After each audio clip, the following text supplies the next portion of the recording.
सोच्दा सोच्दै हराउँछु कहीं डर। स्वागत छ तपाईलाई स्टार्टस क्रिएसनमा। आज पनि मैले नेक्स्ट भिडियो लिएर आइसकेको छु। तपाईले डेमो भिडियो देखेर थाहा पाइसक्नु भएको छ होला हामीले कुन चाहिँ म्युजिकमा भिडियो बनाउन गइरहेको छौं भनेर। यदि तपाईले पनि यस्तै टाइपको भिडियो बनाउन चाहनुहुन्छ भने सबैभन्दा सुरुमा आफ्नो मोबाइलमा भएको क्यापकट एप्लिकेसनमा जानु होला। क्यापकट एप्लिकेसनमा गइसकेपछि न्यू प्रोजेक्टमा जानुस्। न्यू प्रोजेक्टमा गएर फोटोमा जानु होला। फोटोमा गइसकेपछि तपाईले आफ्नो मोबाइलमा भएको फोटोहरु सिलेक्ट गर्नुपर्ने छ है।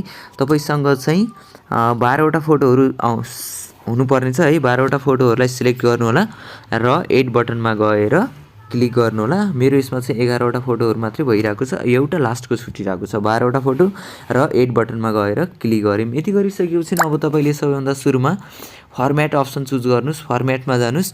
फर्मेटमा गइसकेपछि सबैभन्दा सुरुमा हामीले 16:9 को रेशियो चुज गर्नुपर्ने छ र इमेजमा क्लिक गर्नुस् र थोरै साइडमा सार्नु होला। यहाँनिर हाम्रो एडिट अप्सन रहेको छ, एडिटमा जानुस् र यसलाई रोटेट गर्नुस्। तपाईले सबै इमेजलाई चाहिँ रोटेट गर्दै जानुपर्ने छ, किन भन्दाखेरि हाम्रो अहिलेको रेशियो भनेको 16:9 को रेशियो छ है।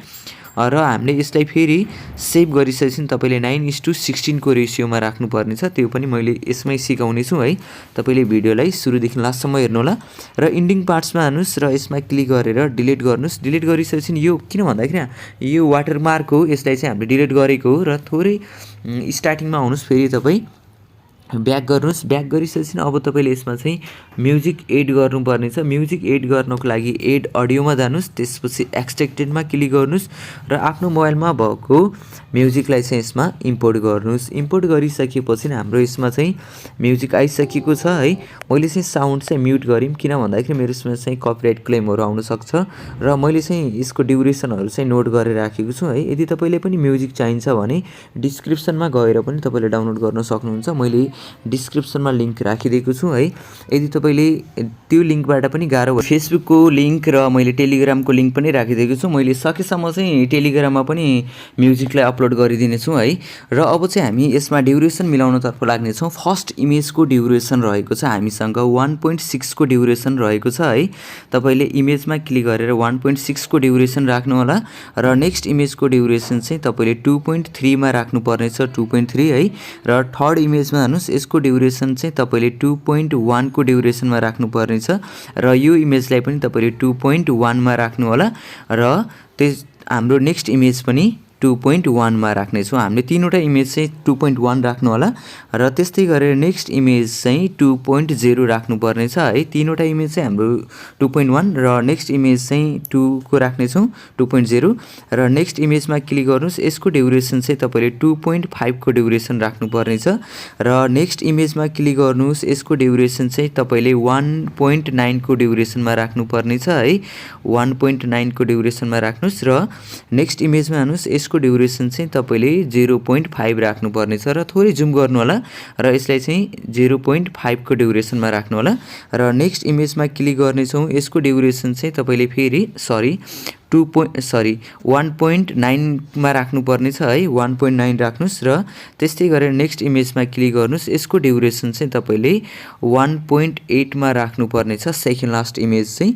त्यसपछि तपाईले लास्ट इमेजमा क्लिक गर्नुस्। यसको ड्युरेसन चाहिँ हामीले फेरि घटाउनु पर्ने छ है थोरै। यसको ड्युरेसन भनेको 0.5 राख्नु होला र मैले चाहिँ यो म्युजिकलाई चाहिँ यहाँनिर देखि स्प्लिट गरिम है। यदि तपाईले मैले दिएको लिंकबाट डाउनलोड गर्नु भएको हो भने चाहिँ तपाईले स्प्लिट गरिरहनु पर्दैन है। र इमेजमा सेकेन्डहरु थोरै तलमाथि हुन सक्छ है। भिडियोमा चाहिँ त्यति खासै इफेक्ट चाहिँ हाम्रो केही पनि हुँदैन है त्यसमा चाहिँ। र अब चाहिँ हामीले यसमा चाहिँ एनिमेसन राख्ने छौं। फर्स्ट इमेजमा क्लिक गर्नुस् अनि त्यसपछि एनिमेसनमा जानुस्। एनिमेसनमा गएर तपाईले कम्बोमा जानुपर्ने छ। कम्बोमा गइसकेपछि फर्स्ट इमेजमा चाहिँ तपाईले बाइसेक्ट 2 राख्नुपर्ने छ। यसलाई थोरै सार्दै गर्नुस्। यसरी बाइसेक्ट 2 भन्ने भेटिन्छ है। यसमा क्लिक गर्नुस् र मैले चाहिँ यसमा साउन्ड म्युट गरिम है फेरि पनि र यसमा पनि क्लिक गरिम। अब नेक्स्ट इमेजमा क्लिक गरिसकेपछि तपाईले स्टार्टिङमा आउनुस्। स्लाइड एन्ड वेभ भन्ने छ, यसमा क्लिक गर्नुस् र थर्ड इमेजमा क्लिक गर्नुस्। यो इमेजमा चाहिँ तपाईले पेन्डुलम 1 राख्नुपर्ने छ है र यसमा पनि हामीले पेन्डुलम 1 राख्ने छौं र त्यस्तै गरेर फोर्थ इमेजमा जानुस्। यसमा क्लिक गरिसकेपछि तपाईले अब चाहिँ वबल राख्नुपर्ने छ है। यसमा चाहिँ हामीले वबल र यसमा पनि क्लिक गर्नुस्। यसमा क्लिक गरिसकेपछि यसलाई पनि हामीले वबल राख्नेछौँ। दुईटा इमेज वबल, नेक्स्ट इमेज पनि हामीले वबल नै राख्नेछौँ र जति पनि बाँकी रहेको इमेज छ हामीले चाहिँ यसमा पेन्डुलम 1 राख्नेछौँ है। यसरी हामीले पेन्डुलम 1 नै राख्नुपर्ने छ है। बाँकी रहेको जति पनि इमेज छ हामीले यसमा चाहिँ पेन्डुलम 1 नै राख्नेछौँ। त्यसपछि ओकेमा क्लिक गर्नुहोस्। ओकेमा क्लिक गरिसकेपछि अब चाहिँ हामीले यसमा इफेक्टहरू लाउनु पर्ने छ है। इफेक्ट राख्नको लागि चाहिँ तपाईँले सबैभन्दा सुरुमा दुईटा इमेजको बिचमा आउनु होला। दुईटा इमेजको बिचमा गइसकेपछि अब चाहिँ हाम्रो यसमा चाहिँ वाटर ड्रपको साउन्ड रहेको थियो है। वाटर ड्रपको साउन्डमा चाहिँ हामीले के गर्नेछौँ, यहाँनिर क्लिक गर्नुहोस्, दुईटा इमेजको बिचमा जानुहोस् र बिचमा गइसकेपछि इफेक्टमा जानुपर्ने छ। तपाईँले यो इफेक्टमा चाहिँ क्लिक नगर्नु होला है। यो इफेक्ट भनेको चाहिँ हाम्रो म्युजिक इफेक्ट हो र हामीले राख्नुपर्ने भनेको भिडियो इफेक्ट राख्ने हो। त्यसको लागि थोरै ब्याक गरेर इफेक्टमा जानुहोस् अनि भिडियो इफेक्टमा क्लिक गर्नुहोस् है। भिडियो इफेक्टमा क्लिक गरिसकेपछि अब चाहिँ हामीले सबैभन्दा सुरुमा यसमा एउटा रिपल्स इफेक्ट राख्नेछौँ। त्यसको लागि तपाईँले एउटा पार्टी भन्ने अप्सन भेटिन्छ है। पार्टीमा क्लिक गर्नुहोस् र यहाँनिर चाहिँ हाम्रो रिपल्स रहेको छ, यसलाई क्लिक गर्नुहोस् र यसको ड्युरेसन कहाँसम्म रहेको छ त्यहाँसम्म हामीले सिलेक्ट गर्नुहोस् है। जुन ठाउँसम्म हाम्रो इमेजको ड्युरेसन रहेको थियो त्यहाँसम्म हामीले राख्नेछौँ र फेरि पनि तपाईँले ब्याक गर्नुपर्ने छ र भिडियो इफेक्टमा जानुहोस्। भिडियो इफेक्टमा गइसकेपछि यसमा चाहिँ हामीले एउटा मेटर इफेक्ट युज गर्नुपर्ने छ। त्यसको लागि तपाईँले मोडमा क्लिक गर्नुहोस्। मोडमा गइसकेपछि मेटर इफेक्ट र ओके, मेटर इफेक्टलाई पनि तपाईँले यहाँसम्म बनाउनु पर्ने छ है, इमेजको ड्युरेसनसम्म। र अब हामीले यति क्लिक गरिसकेपछि नेक्स्टमा पनि हामीले के गर्नेछौँ त, रिपल्स राख्नेछौँ। थोरै ब्याक गर्नुहोस्, भिडियो इफेक्टमा जानुहोस् र पार्टीमा क्लिक गर्नुहोस्। पार्टीमा गइसकेपछि रिपल्समा क्लिक गर्नुहोस् र ओके, र रिपल्सको ड्युरेसन चाहिँ हाम्रो यहाँसम्म रहेको छ। यसलाई पनि कपी गर्नुहोस् र रिपल्सलाई पनि राख्नुहोस् है। दुईवटा चाहिँ हामीले रिपल्स राख्यौँ भने फेरि ब्याक गर्नेछौँ र यसमा चाहिँ भिडियो इफेक्टमा गइसकेपछि हामीले नेक्स्ट इमेजमा चाहिँ मोडमा जानुपर्ने छ। मोडमा क्लिक गरिसकेपछि हामीले नेक्स्ट इफेक्ट युज गर्नुपर्ने छ, मेटर इफेक्ट। यसमा क्लिक गर्नुहोस्। मेटर इफेक्टलाई पनि हामीले यहाँसम्म बढाउनेछौँ र कपी गर्नुहोस्। कपी गरिसकेपछि यसको ड्युरेसन पनि यहाँसम्म बढाउनु पर्ने छ। कपी गर्नुहोस् फेरि है, मेटर इफेक्ट र बाँकी रहेको इमेजमा चाहिँ हामीले भिडियो इफेक्टमा गएर के गर्नेछौँ त, फेरि पार्टीमा जानेछौँ। त्यसपछि रिपल्स भन्ने छ, रिपल्समा क्लिक गर्नुहोस् र यसको ड्युरेसन कहाँसम्म रहेको छ, इमेजको ड्युरेसनसम्म तपाईँले फेरि ड्युरेसनलाई बढाउनु पर्ने छ। यसलाई यहाँसम्म गर्नुहोस्, यसलाई पनि कपी गर्नुहोस् र यति गरिसकेपछि अब चाहिँ हामीले यसलाई नेक्स्ट इफेक्ट राख्नेछौँ। थोरै ब्याक गर्नुहोस्, भिडियो इफेक्टमा जानुहोस्। भिडियो इफेक्टमा गइसकेपछि तपाईँले थोरै साइडमा सार्नु होला र फ्रेम अप्सनमा जानुहोस्। फ्रेममा गइसकेपछि तपाईँले एउटा लिड इफेक्ट भन्ने भेट्न सक्नुहुन्छ। लिडमा क्लिक गर्नुहोस् र ओके।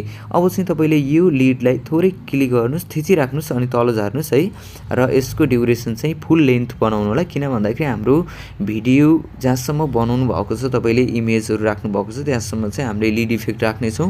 यति गरिसकेपछि अब चाहिँ हामी सेभ गर्नेछौँ है। तपाईँले यहाँसम्म चाहिँ के कस्तो लाग्यो त्यस्तै प्रतिक्रिया दिन चाहिँ नबिर्सिनु होला र हाम्रो च्यानलमा तपाईँ नयाँ हुनुहुन्छ भने हाम्रो च्यानललाई सब्सक्राइब गर्नुभएको छैन भने हाम्रो च्यानललाई पनि सब्सक्राइब गर्नु होला र भिडियो मन पर्यो भने भिडियोलाई लाइक पनि गर्न चाहिँ नबिर्सिनु होला। यो चाहिँ हामीले 16:9 को रेसियोमा सेभ गरेको हो भने तपाईँले यदि यो भिडियोलाई सेभ गरिसकेपछि है फेरि तपाईँले के गर्नुपर्ने छ, यसमा रिअपलोड गर्नुपर्ने छ। त्यसको लागि चाहिँ जस्तै मेरो यसमा सेभ भइसक्यो है र मैले डनमा क्लिक गर्नेछु। त्यसपछि न्यू प्रोजेक्ट र भिडियोमा जानुहोस्। जुन भिडियो तपाईँले सेभ गर्नुभएको थियो त्यो भिडियोलाई फेरि यसमा ल्याउनुहोस् र सबैभन्दा सुरुमा फर्मेटमा जानु होला र फर्मेटमा गएर 9:16 को रेसियो चुज गर्नुहोस्। त्यसपछि तपाईँले भिडियोमा क्लिक गर्नुहोस् र थोरै साइडमा सार्नुहोस् अनि एडिटमा गइसकेपछि यो भिडियोलाई तपाईँले रोटेट गर्दै जानुपर्ने छ र रोटेट गरिसकेपछि लास्टमा आउनु होला। लास्टमा एउटा फेरि हाम्रो वाटरमार्क रहेको छ, यो वाटरमार्कलाई चाहिँ पहिले डिलिट गर्नुपर्ने छ है। यति गरिसकेपछि अब चाहिँ हामीले प्रोपर तरिकाले टिकटकको रेसियो अनुसारले हामीले यसमा चाहिँ सेभ राखिसकेको छौँ है। अब चाहिँ हामीले सेभ गर्नको लागि माथिको अप्सनमा क्लिक गर्नुहोस्, त्यसपछि सेभ गर्नुहोस् है। तपाईँलाई भिडियो चाहिँ के कस्तो लाग्यो त्यस्तै प्रतिक्रिया दिन चाहिँ नबिर्सिनु होला र यदि तपाईँलाई कुनै पनि समस्या आइरहेको छ भने तपाईँले फेसबुकमा पनि मेसेज गर्न सक्नुहुन्छ। मैले डिस्क्रिप्सनमा लिङ्क राखिदिएको छु है त।